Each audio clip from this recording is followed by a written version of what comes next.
Verse 9 hanggang 11. At ito po ang kanyang salita. Dinadalangin ko sa Diyos na ang inyong pag-ibig ay patuloy na sumagana at masangkapan ng malinaw na kaalaman at pagkaunawa. 10. Upang mapili ninyo ang pinakamahalaga sa lahat, sa gayon, sa araw ni Kristo ay matagpuan kayong malinis, walang kapagsasan, at sagana sa magagandang katangian sa loob sa inyong Jesucristo, sa ikararangan at ikadalakiran ng Diyos. Purihin ang Panginoon.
panibagong buhay, Panginoon. Pinupuri ka namin, inaranasan namin, Panginoon.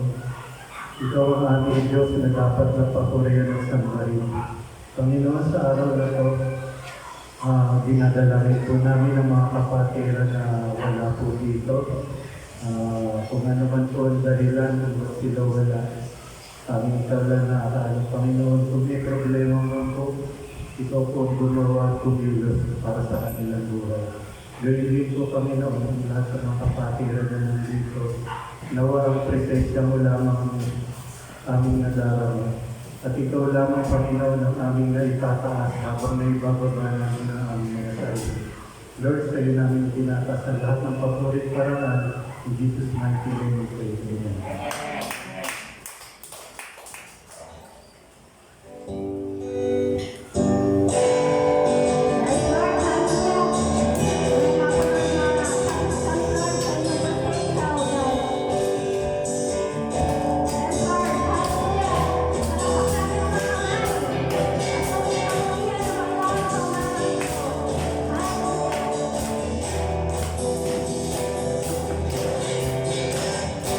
Hallelujah.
ngayong linggo, Panginoon, ay napakabuti mo sa aming mga buhay, Panginoon.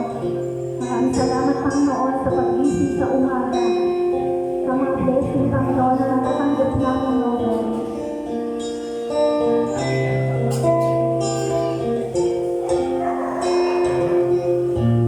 Panginoon,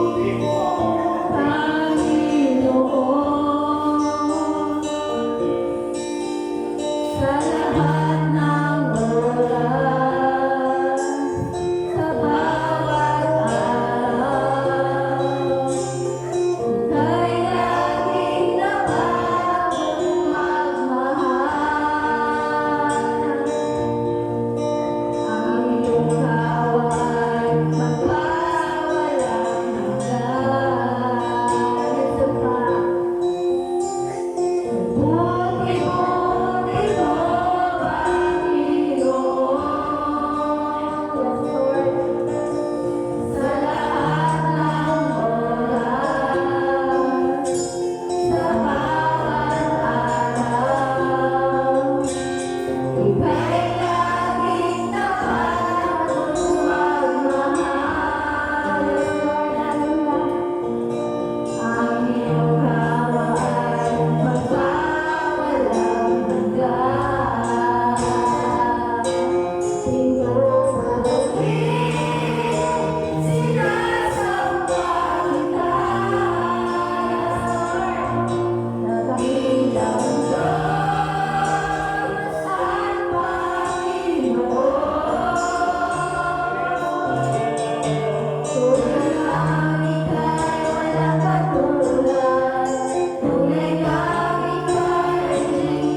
Amen.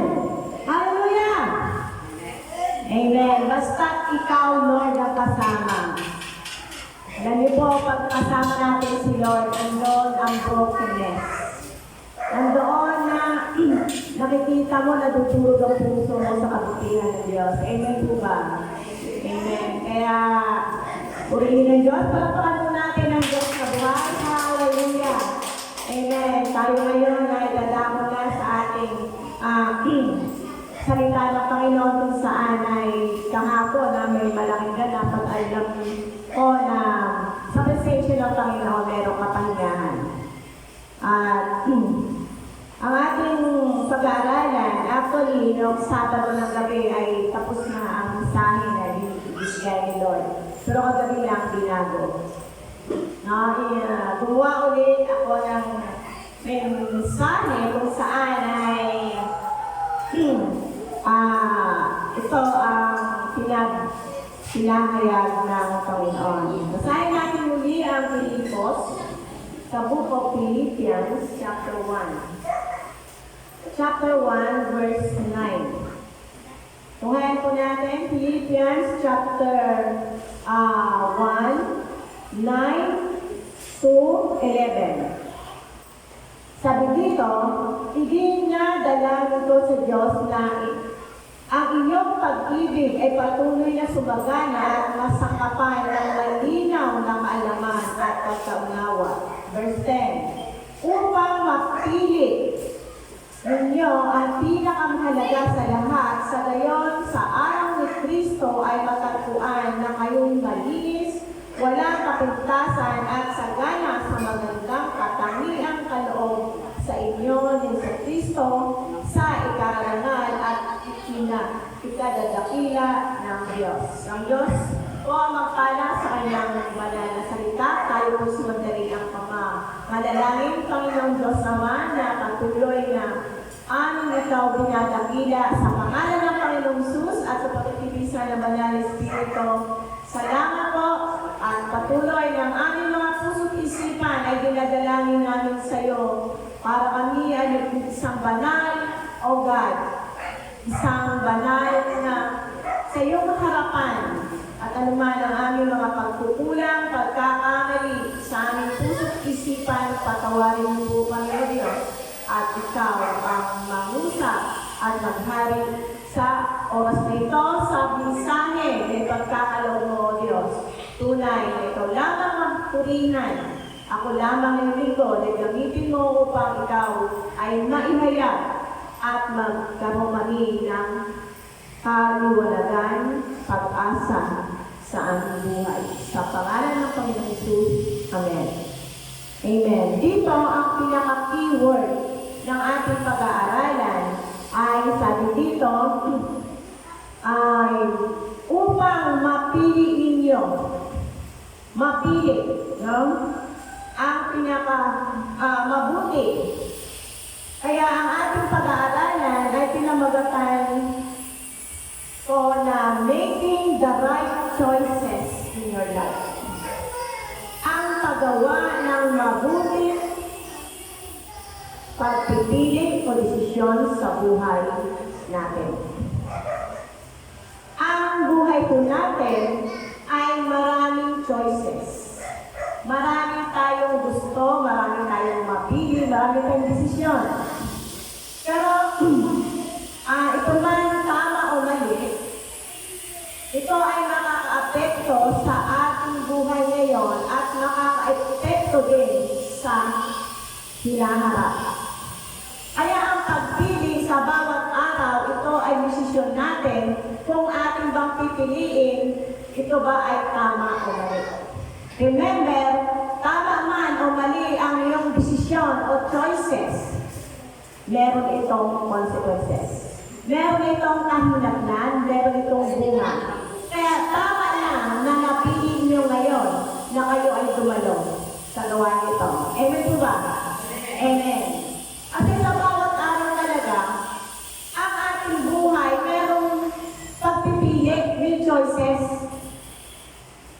Sa umaga lang, pagising mo, may choice ka na. Ano bang kakainin mo? Gatas? Kape? o tinapay.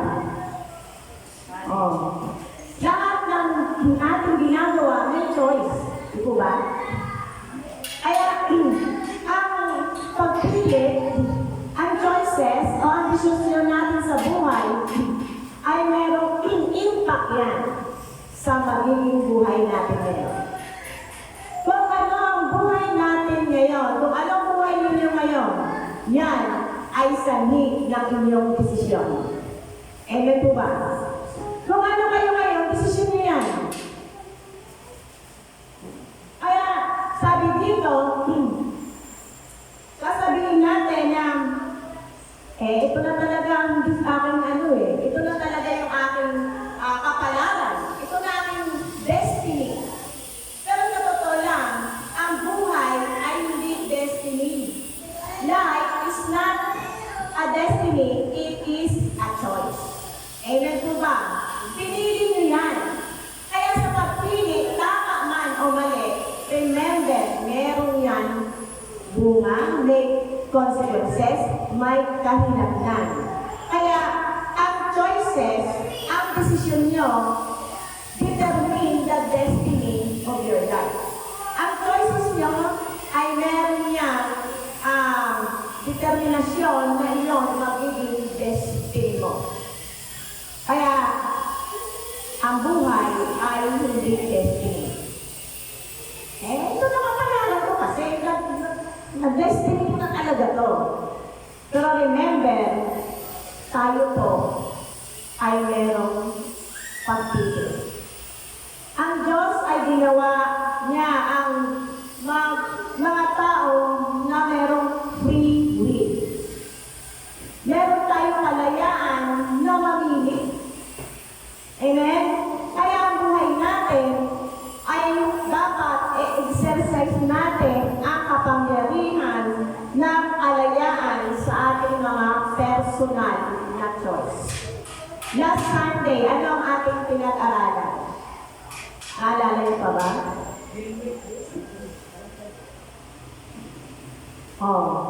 Dapat sa bawat linggo, meron kayong nakikitang moral lesson, spiritual lesson, na sabi dito, ang pagpili ay dapat mahalaga yun. Dahil meron tayong free will. Kaya yung pagpili, dapat meron tayong tamang kaisipan. Kaya last Sunday, ang ating pinag-aralan, controlling your thoughts, yung ating pag-iisip. Guard your thoughts. Kailangan ay guardahan natin at ating mga kaisipan dahil kung ano ang bilagay natin sa ating kaisipan at ito ay dadaloy sa puso natin, ikaw ay magiging ganon. Sa Book of Proverbs 23, verse 4. Ang puso at ang isip ay magkadugtong. Dapat ang isip malakas kaysa puso. Kasi ang puso ito ay madaya. Kaya maging sa pagpili natin, dapat maging wise po tayo sa mga personal na choices natin. Pag tayo ay nasa Panginoon na, ang dapat na piliin natin ay yung mga bagay na mabuti.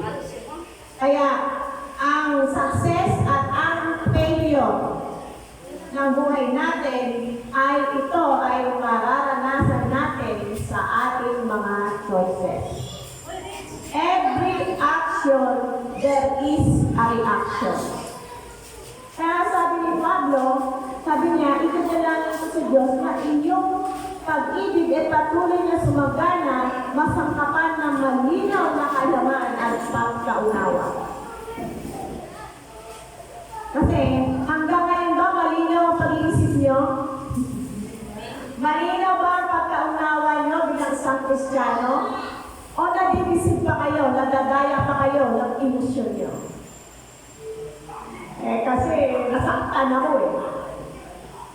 Kasi ganito yun Kaya ang ating buhay ay ito ay sa ating choice, hindi sa ating destiny. Kaya sa pagpili, kailangan ang ating isip, kagaya na pinag-aralan natin, ay laging in line with the Word of God. Kaya, for every action sa ginagawa natin pagpili, meron reaction. Amen po ba? Kaya, pag anong tinanim mo, meron kang aanihin. Pag tanim ka ng mabuti, aani ka ng mabuti. Pag nagtanim ka ng masama, aani ka ng alin? Masama. Kaya ang pagpili ay mahalaga. Ang pagpili ay makakapekto sa buhay natin. Amen po ba? Kaya, ang pagpili ay mahalaga ito, lalo-lalo na sa pagdesisyon natin sa mga kritikal, importante na mga bagay. Dahil kung ang pagpili mo ay mali, mali din ang iyong destinasyon. Remember, kung ano ang iyong choices, kung ano ang iyong mga pinili, minsan yan na ang magiging destinasyon mo. Amen?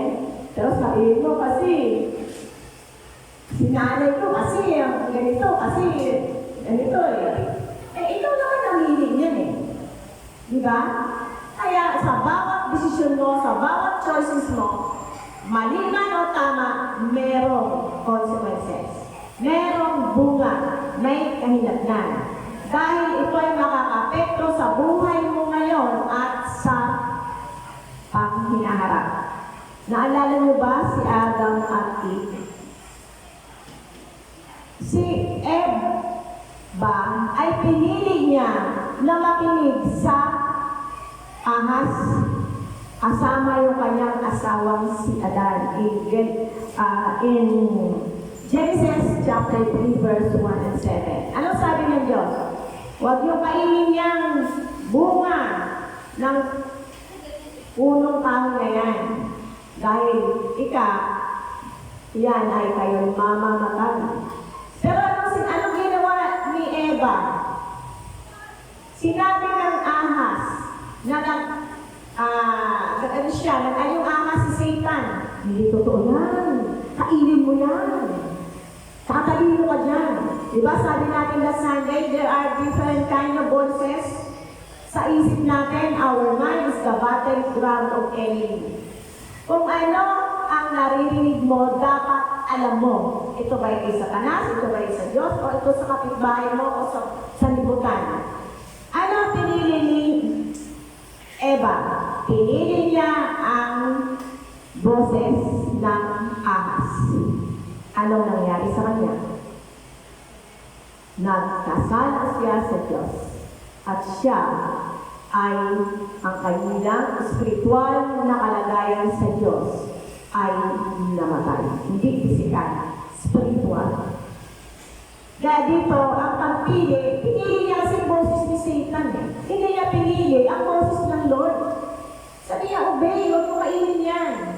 Kaya ang ating buhay ay talagang mahalaga ang choices at ang decisions. Kaya kung sa mga buhay natin, kung meron tayong problema, dapat ang ating mga solusyon, ang ating mga desisyon, ang ating pipiliin ay ang boses ng Diyos. Amen. Ang boses ng Diyos, walang iba kundi ang salita ng Diyos.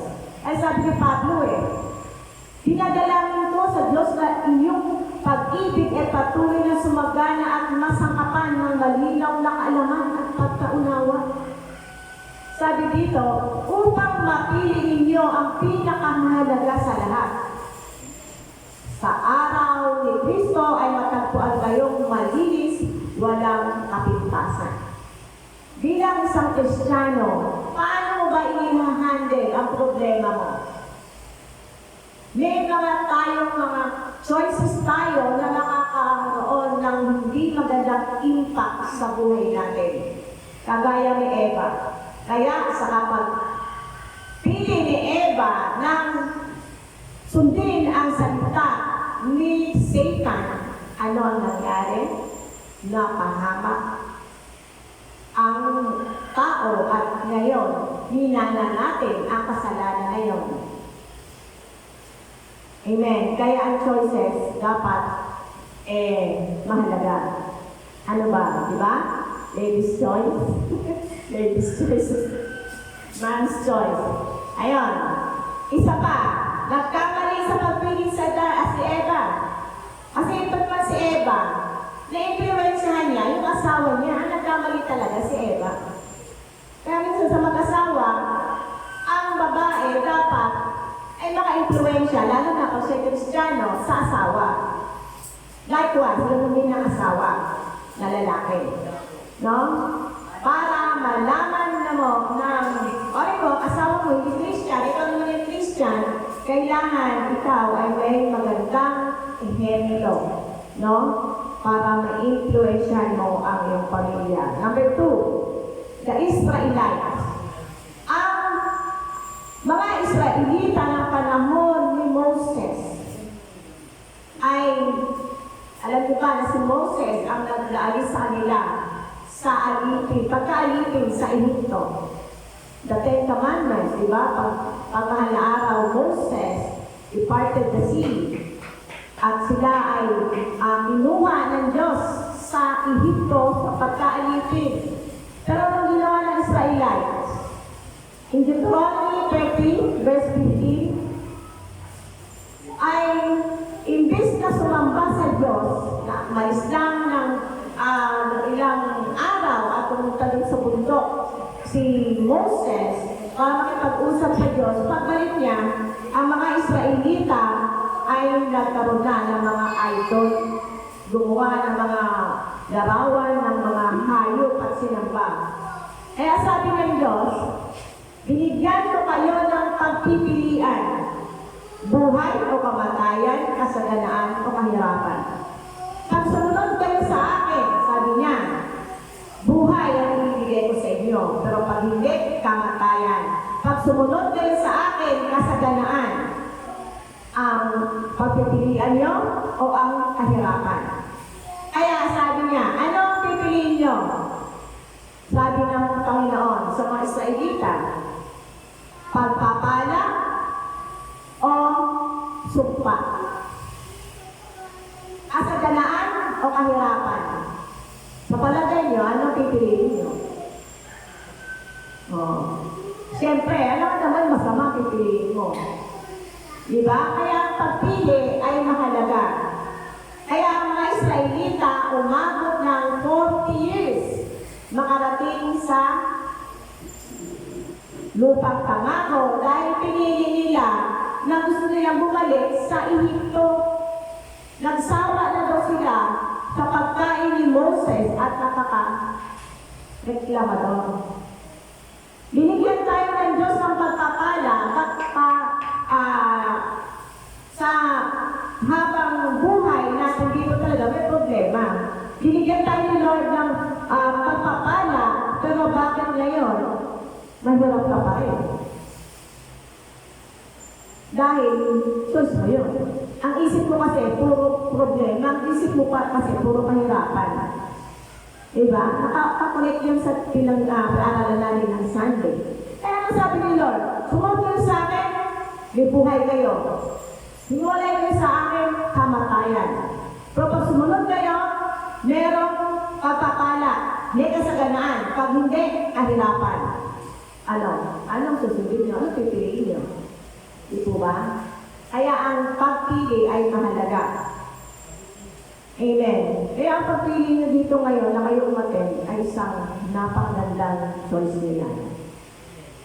At pangatlo, di ba? Ang pagpili ni choices affects our life. Ang pagpili ni Eva, ang pagpili ng Israelita, at ngayon, si Joshua. Si Joshua ay nang mamatay si Moses, siya na ngayon ang successor. Pero matigas pa rin ang ulo ng mga Israelites noong unang panahon. Sabi ni Joshua, challenge niya ang mga Israelita. Sabi niya, sige, mamili kayo. Pero ako at ang aking sambahayan, we will serve the Lord. Ako at ang aking pamilya maglilingkod sa Diyos. Joshua chapter 24, verse 14 and 15. Amen. Maraming mga bagay na mga halimbawa, mga buhay noong unang panahon, the great servant of God, na marami din nagkamali. Dahil inuna nila ang kanilang choice. Kaya mga kapatid, choices and decision affects our life. Maging sa ating karera, maging sa ating career. Paglaki ko, gusto ko maging teacher. Paglaki ko, gusto ko maging businesswoman. Gusto ko naman, sabi naman ng isang pamangkin, gusto ko isang akong vlogger. Mali pa lang, magano niya, hello guys. At sabi ng iba naman, gusto ko maging engineer. Sa karera pa lang, may pagpipili ka na. Amen po ba? Ay, ako gusto ko maging asawa na lang, maging housewife. Oh. Kaya lahat tayo may pagpipilian. Kaya ang choices, tsaka ang decision natin, maka-apekto sa buhay natin, maging sa ating tinatahak na karera o mga gusto natin pag tayo ay nung tayo maliit pa at ngayon. Kung anong desisyon natin noon, pagpili, itong ikaw ngayon. Amen. Naunawaan niyo po. Kaya, sa pagpili, dapat ay may choice ka rin. Pag ikaw nag-aral na, naghanap buhay na, ano kasunod? Ay, gusto kong mag-asawa, magkaroon ng boyfriend. Gusto kong mag-asawa ng ganito. Proverbs chapter 12, verse 4. Ang mabuting babae ay karangalan sa asawa, ngunit kanser sa buto ang masamang asawa. Ganon din sa lalaki. Ano? Kaya pag kayo ay pumili, kaya nga sabi nga dito, huwag kayong makipamatok, no? Sa hindi nyo kapwa Kristiyano. 2 Corinthians chapter 6, verse 14 to 15. Ano ang maitutulot ng hindi nakakilala sa Panginoon? Diba? Kung ating babasahin dito sa 2 Corinthians, sabi naman, meron ibang tao na ayaw nilang kung talagang spirit-filled na sila, ayaw nila na yung mapapangasawa nila ay hindi Kristiyano. 2 Corinthians chapter 6, verse 14 and 15, sabi dito, huwag kayong nakasama sa mga di sumasampalataya na parang kapareho niyo sila. Maaari bang magsama ang atwiran at ang kalikuan o kahiyay ang liwanag at kaliliman? Maaari bang magkasundo si Kristo ang diablo? Ang kaugnayan ng sumasampalataya sa di sumasampalataya. Kasi magkaiba kayo eh. Alam niyo po ba, meron sa aming kapitbahay doon sa titira namin, mag-asawa na kahiwalay dahil lang sa pananampalataya. Iba yung kanyang paniniwala, iba yung isa. Kaya, pag dating ng Sunday, sino? Dito sa kabila, doon sa kabila. Hindi sila kasundo at sila ay naghiwalay. Kaya, lalo na, meron ng panahon na kayong hindi pa mananampalataya, may nauna, either yung asawang babae o lalaki, nakakilala sa Panginoon. Kung ikaw na asawang babae o lalaki, na ikaw lang ang nakakilala sa Panginoon, dapat you are a good influence. Ikaw ang magbibigay ilaw sa pamilya mo na hindi pa nakakilala sa iyo. Paano mo hikayatin na ikaw na sila ay sumamba sa iyo, sumama sa iyo sa Panginoon, sa Espiritu at katotohanan, kung ikaw mismo ay hindi nakikita sa iyo ang kalilingan, ang atwiran ng Diyos. Huwag kang huwag kang maglalasing. Sabihin mo sa anak mo, ito sa anak mo, yung sabihin mo, huwag kang magliligarilyo, huwag kang maglalasing. Nakita niya anak niya, naliligarilyo. Ikaw naman kasi tatay, naliligarilyo.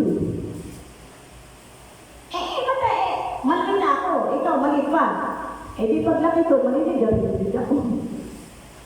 Wala kang pambilhin. You must be a good influence. No? Kasi kung lang nakikita ng bata, hindi nang gagawin lang na nakita ng bata sa mga magulang, hindi na gagawin.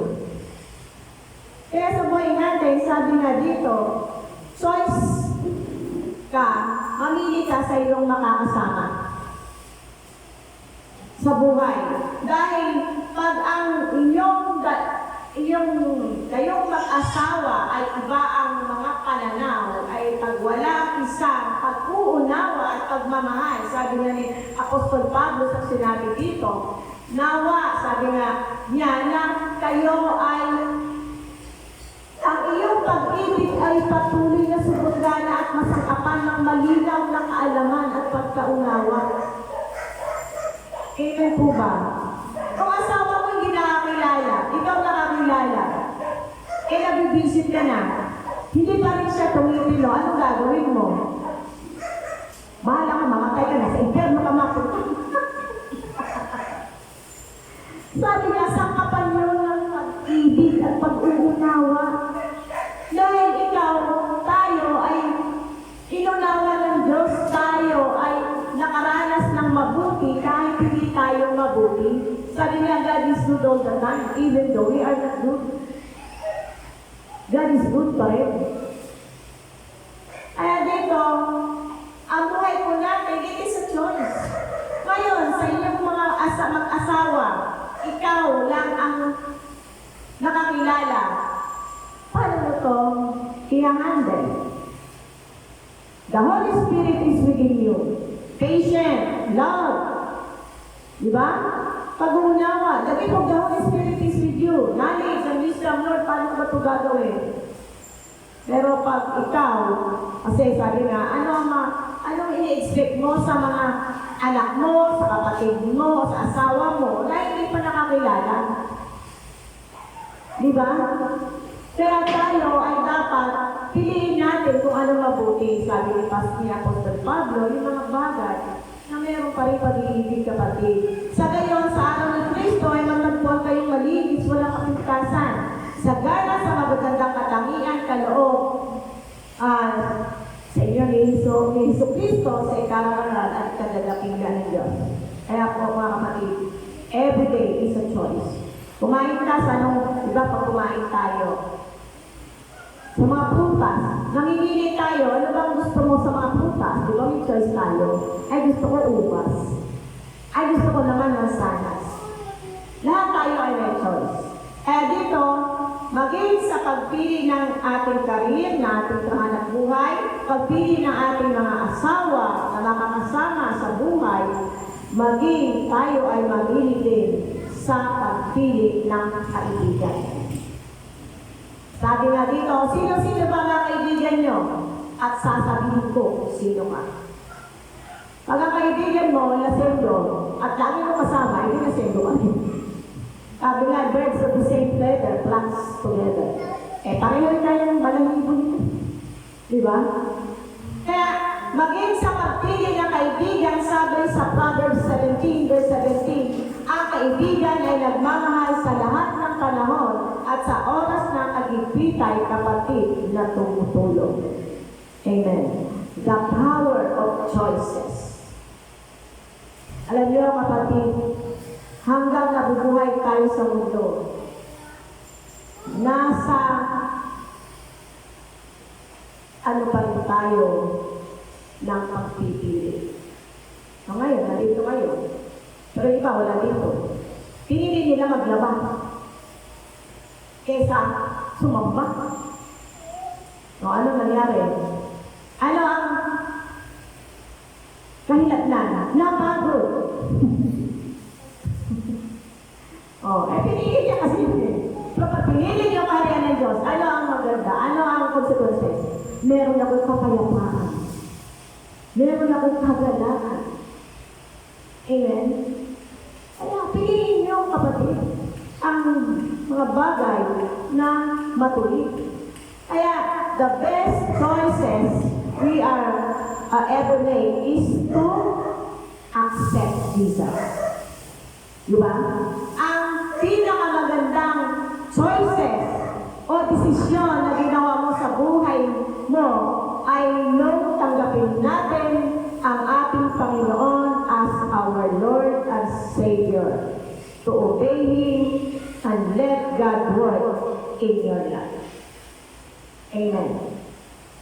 Alam niyo, sinasabi natin na Sunday, our mind is the battleground of the enemy. Pipiliin mo kung anong boses ang pakikinggan mo.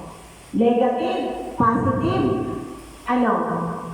Pipiliin mo ba boses ng Satanas? Wala kang pag-asa. Wala yan, tama yan.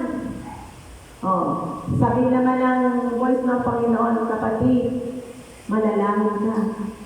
Kung ano ang gagawin mo. Sabi naman ng salibutan, pumunta doon kay Papa Dudo. Alam mo itong si Papa Dudo, tsaka si Papa, ano ba yun? Mga nagbibigay ng payo sa pag-ibig. Voice of the Word, voice of God, voice of Satan. Anong pipiliin mo? O yung sarili mo, hindi, itong gusto ko. Ano? Tandaan nyo mga kapatid, lahat ng pinipili nyo, lahat ng gusto nyo, mali man o tama, there is some consequences. Merong bunga. Merong kahinatnan. Kaya dito, ang ating choices, ang desisyon natin everyday, sometimes kasi yung desisyon na ating ginagawa ay mahirap. Lalo-lalo na sa mga critical na desisyon. Amen po ba? Meron mga desisyon na nahirapan ka, di ba? Ano ba ang gagawin ko?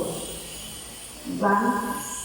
Pero, dito, bilang isang Kristiyano, ano gagawin mo sa mga bagay na sa pagpili sa tama? Ito ngayon, ang sabi ng Panginoon. How do we know it is the right one? Yung ating choices. Paano natin ito malalaman? Sa ating desisyon at ang ating mga choices, dapat in line the Word of God. Hello. Yung desisyon nyo ba ay in line sa salita ng Diyos? Yung desisyon nyo ba ay in line sa sinabi ng ating kaibigan? Kaya nga, the right decision to make is to trust the Lord. Magtiwala po tayo sa ating Diyos, sa ating nabuong puso. Proverbs chapter 3, verse 5 and 6. Paano natin? Sabi nga, how to make the right choices and decisions sa mga buhay natin. Number 1 is to trust the Lord. Magtiwala tayo sa ating puso, sabi sa Proverbs chapter 3, verse 5 and 6. Sa Diyos mo ipagkatiwala ang iyong mga alalahanin, ang iyong mga desisyon, hindi sa iyong sariling karunungan lang. At yun ay itutulpak ng Diyos kung ano ang dapat mong gawin. Remember, trust the Lord. Lord, hindi ko alam. Ano po ang dapat kong gawin? Ano sabi ng Panginoon sa kanyang salita? Pagkatiwala mo sa akin.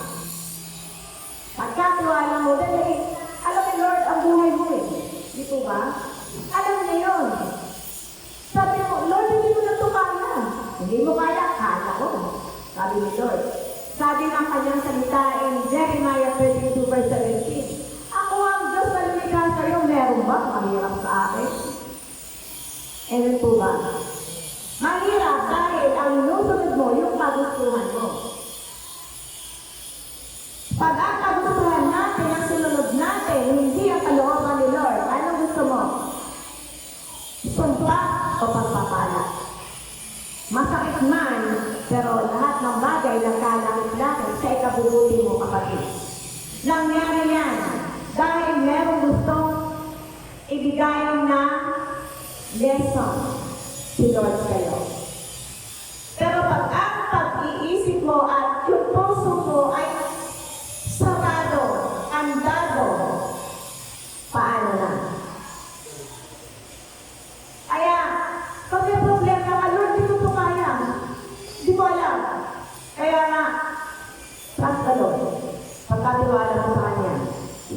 nga niya, kanta natin. Salamat, Panginoon, pinupuli ko ako. Sa lahat ng bagay, alam ni Lord yan. Alam ni Lord ang iniisip mo ngayon. Alam ni Lord ang mangyayari sa'yo. Alam niya yung hindi pa mangyayari. Kaya nga, dapat tayo magtiwala sa Kanya. Dahil pinili na tayo. Pinili tayo ni Lord na dito tayo. Pinili na tayo para tayo magpalain. Pero ikaw naman, lumilinis. Anong gagawin ng Panginoon? Binigyan tayo ni Lord ng free will. Sabi ni Lord, ang papalo o sumpa? Kasalanan o kahirapan? Choose kung ano gusto mo. Kaya nga, kailangan sa mga desisyon natin sa ating pagpipili, kailangan trust the Lord with all your heart. Proverbs chapter 3, verse 5 and 6. Sabihin ng away, hindi. Alam mo, yung isip natin ay yan ang ng away. Pinapaalala pa sa'yo yung mga bagay na nagbigay sa'yo ng sakit sa iyong puso. Hindi, di ba? Yan nagbigay sa'yo ng ano, yan ang diyan ka lang ano. Kaya, gamit ka ngayon. Hyper ka ngayon. Pero pag-akaisipan mo, yes, nangyari yun. Pero ngayon, inayos na ni Lord. Ngayon ay okay na ako. Nilibdo ko na yun. Pinagkatiwala ko kay Lord ang lahat na yun. Now I'm free. Pinili ko na ibigay kay Lord at pinili ko na ako ay magkaroon ng kapayapaan. Kaya aangkinin ko yun. Naunawaan mo.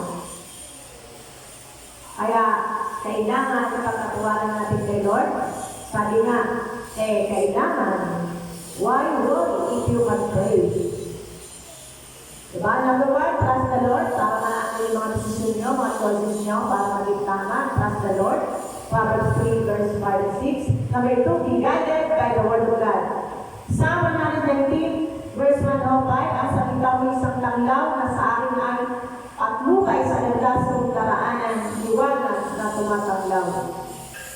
Ang buhay natin maraming dalawang daan. Daan sa pamamakan o daan sa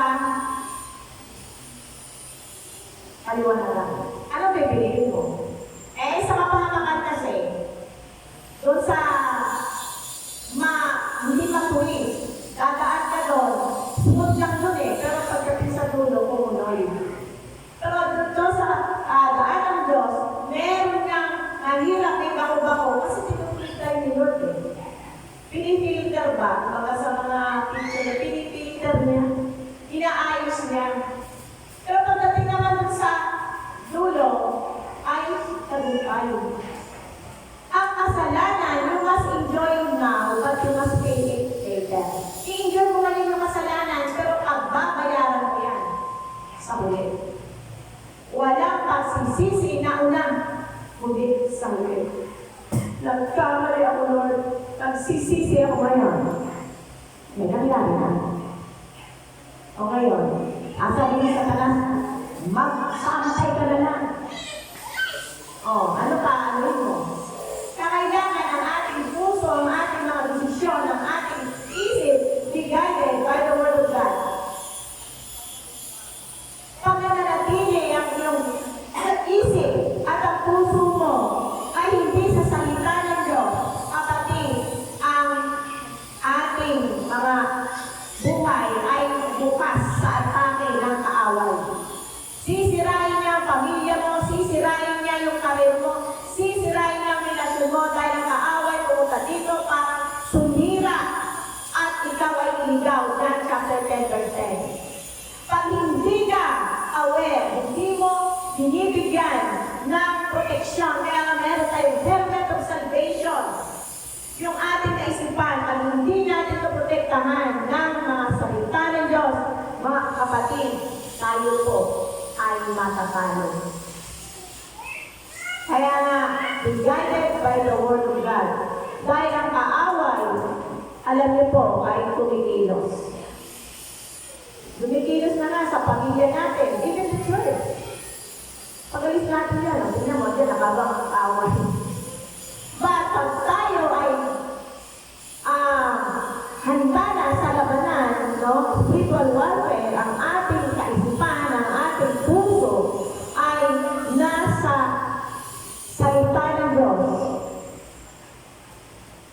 will you react? Hindi ka agad mag-react. Diba? Pag may problema kasi sa sitwasyon, huwag ka agad mag-react. Huminga ka ng malalim. Paghinga mo, sabihin mo, praise the Lord, tulungan mo ako, Panginoon. Why worry if you can pray? A powerful Christian is a prayerful Christian. A powerless Christian, a prayerless Christian is a powerless Christian. Wala kang connection sa commander-in-chief eh.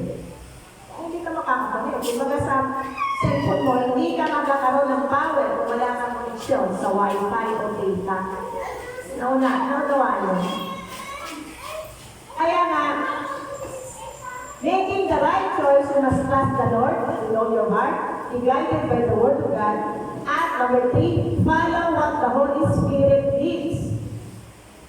John 16:13, however, when the Spirit comes, He will guide you into all truth. Ang banal na Espiritu na nananahan sa atin. Huwag po natin kontrahin, huwag po natin ito baliwalain. Dahil ang Holy Spirit ay napakasensitibo yan. Kailangan hayaan mo ang banal na Espiritu ang maghari sa iyo. The fruit of the Holy Spirit is love. May love ka ba sa mga problema mo? May joy ka ba? Pag ginawa mo yan, may kapayapaan ka ba? Kaya the fruit of the Holy Spirit is love, joy, kabutihan, magandahang loob, pagpipili ng sarili. Meron ka ba yan? Pag may problema ka sa pagpipili? Meron ka bang gift of the Holy Spirit? Meron ka bang karunungan o karunungan mo lang? Meron ka bang kaalaman? Hindi, ito nakalagay. That is right. Kaya pag ikaw nagdedesisyon sa lahat ng bagay dahil our life is a choice, you must choose the way of God. Now let the Holy Spirit guide you. At dito makikita po natin na magkakaroon po tayo ng kapayapaan. Pag sinunod mo yung sarili mo, palagay mo, ay meron bang kapayapaan na meron bang nasasaktan? Hindi ko na yung babatiin. Agaya nung aking pamangkin nung nakarang araw. Yung mama niya, yung sa binabati, it's only a 10 years old. Mama, I'm sorry na, forgive na. Ayoko na, hindi ko na ulit yun. Sabi naman ng mama, hindi, sarili mo. Hindi mo naman ako forgive. Sabi na kaya kahabi ng mama niya, para madala.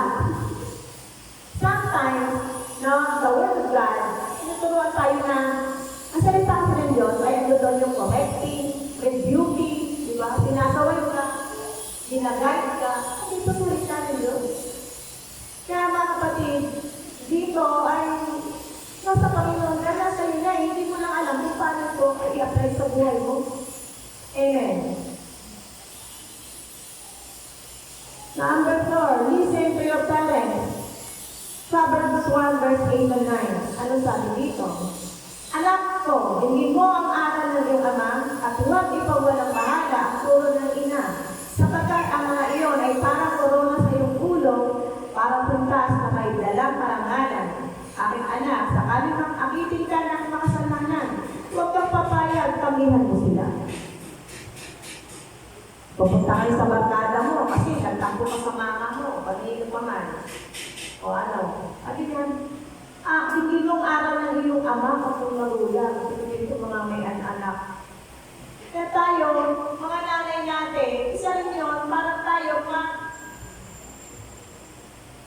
mabigyan ng tamang direksyon, tamang pagpili sa buhay natin. Pero minsan, sa panahon ngayon, dahil sa social media, may mga intelligent, AI, mga AI ngayon, at marunong pa sa nanay.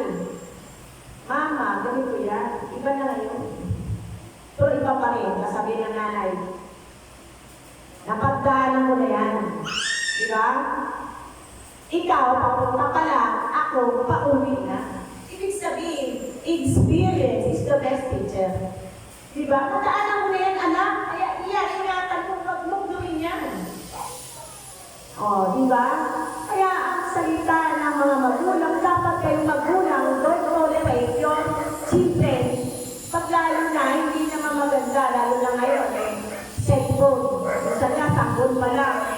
12 months pa lang eh. Cellphone na, noong panahon eh. Gatas ang mga kapagkahilig. Bigyan mo ng cellphone. At kung may bata, colorful. Kaya dito, mga kapatid, no, listen to your parents. Number 5, seek and respond to your pastor's counsel.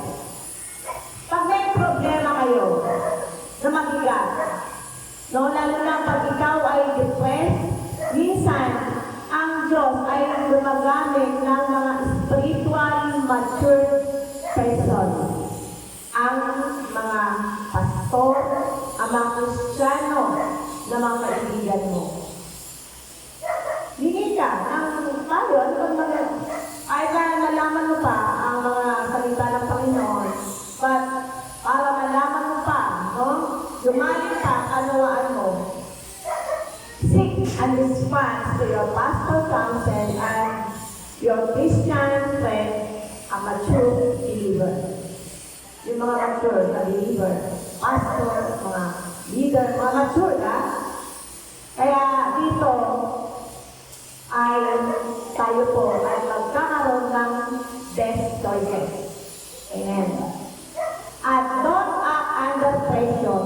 Pag may problema kayo at meron kayong pinagdadaan mga choices, mga desisyon, huwag po kayong mag-desisyon na pressure kayo. Huwag kayong mag-desisyon na very emotional kayo. Dahil mamamali ang desisyon nyo. At mamamali ang sinasabi nyo.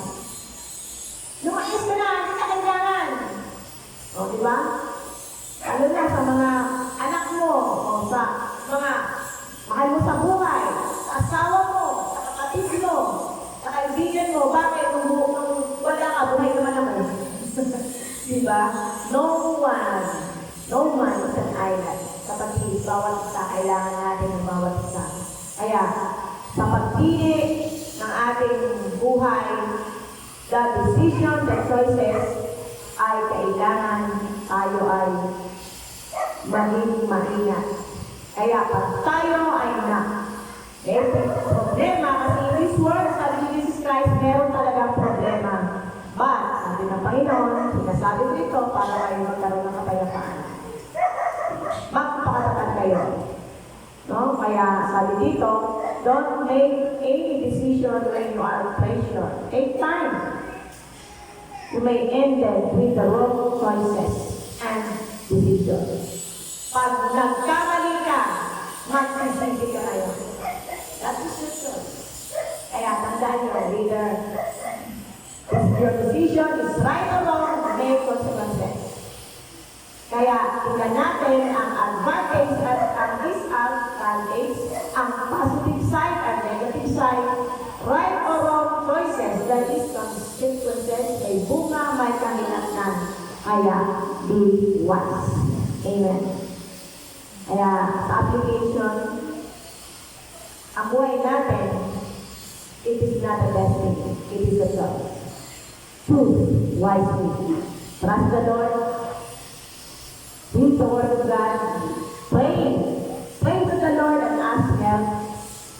At patuloy ng banal na Espiritu maghari sa iyo. At then, sabi niya, we are victors in Christ. Tayo po'y mananalumpay na. Amen. Palakpakan natin ang Diyos. Tayo po'y tumayo. Tayo po'y tumayo. Hallelujah. Panginoon, maraming salamat dahil kami ay binigyan mo ng free will. Binigyan mo kami ng kalayaan na kami ay mamili. Pero, aming Diyos, sino po ang pipiliin namin?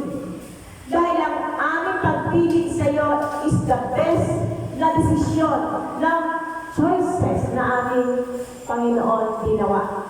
Kaya sa mga oras na ito, dalangin po namin ang mga anak mo, na narito, dalangin po Diyos na kami maging ako, na kami ay patuloy na naka-align sa iyong salita.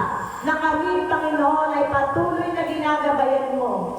I-surrender namin sa iyo ang aming mga buhay at huwag kami magpadaig sa mga bagay na hindi mabuti. Kaya sa mga oras na ito, Panginoon, patuloy